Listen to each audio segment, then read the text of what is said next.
an impacted life. I had my life all planned out when I walked into high school. I was ready to go. I knew what I was doing. I knew where I was going. I knew who my friends were. I was ready until life happened and I wasn't so ready. I'm going to tell you about the events that changed my life, changed my decisions, and moved my path in a different way.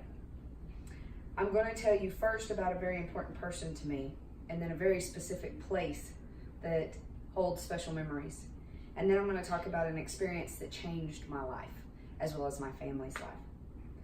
The person that influenced me the most would be my daddy. My daddy believes that family is the most precious thing that you can have. It's the most important thing that you can have. And my dad has changed his path and his direction to put us first. That taught me to be a better parent and to be a better mom. And that allowed me to make changes in my life and to change my path and do things that I needed to put my family first. Now, the place for me that is the most important is not necessarily a building. It's not just a home or a structure or a building. It's very specific. It is the bar in the kitchen in my mama's house. I know that seems specific, right? Kind of crazy. But this is the place that mama's and I would sit and talk about life. Whether it was good or bad, whether I was venting about my mother, crying about the latest escapades with a boyfriend or a best friend or something that had gone wrong, or mad because I got my first F in high school. My junior year, by the way. Mama's was always there for me and she always listened. But it wasn't just Mama's, it was that bar, it was that kitchen. That is the place where I told everybody that I wasn't going to go into the Navy. That is the place that I found out that the Navy was no longer going to be my dream and I had to come up with something different. The bar in Mama's kitchen is also where we decided as a family that I wasn't going to leave for college, that I was going to stay close to home so that if I had more medical problems, my family would be there to help me and to protect me and to take care of me. Again, my daddy being there and helping me and supporting me. That kitchen bar is also the place that I told my family that it was a girl twice. That bar holds a lot of memories. And not just because it's in Mama's house and Mama's was there to listen to me, but because that bar itself is where we all gathered for family gatherings. It's where we all stand and chit chat. It's where we all hand food back and forth while we talk at Christmas and at gatherings and at birthday parties and at baby showers. Now, the experience that changed our path, not just mine but my family's, was the adoption of our youngest two members in our family. Caden, who is now 11, and Solana, who is now 9, were infants when they came to us. And we fostered them first, and then eventually we adopted them. But this experience was the biggest change for us because it didn't just change my life and my path and my direction, it changed our families. The reason why it changed our families is because we now went from having 2 girls to having 4 kids.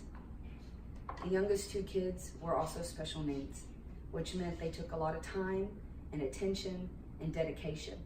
And that was something that our 2 oldest girls had to accept, and they had to be willing to give that up. And they did. They did it with smiles, they did it with graciousness, and they did it with happiness.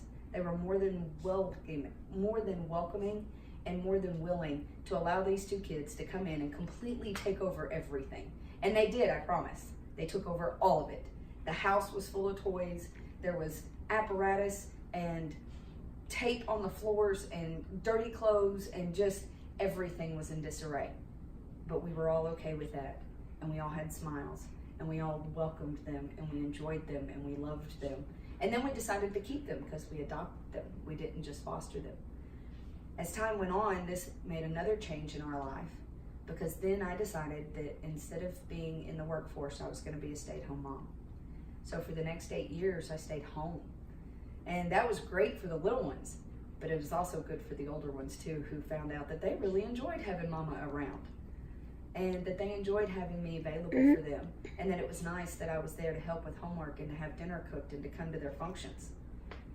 We fast forward, and the little ones have grown up and they're doing really good and things are going well, and the older girls are going off to college and things are going well, and now it's my turn to go back to work.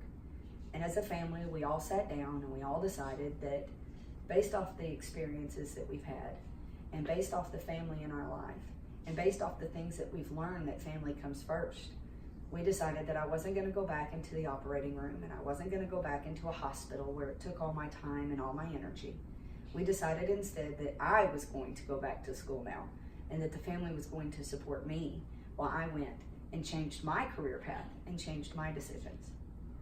Now, not only did those children become our family, but now they've changed my path, and I've decided that I'm going back to school so that I can be a teacher, and not just any teacher, but a special education teacher. And those beautiful babies is what led me to stand here and give this speech in front of y'all today. Thank you.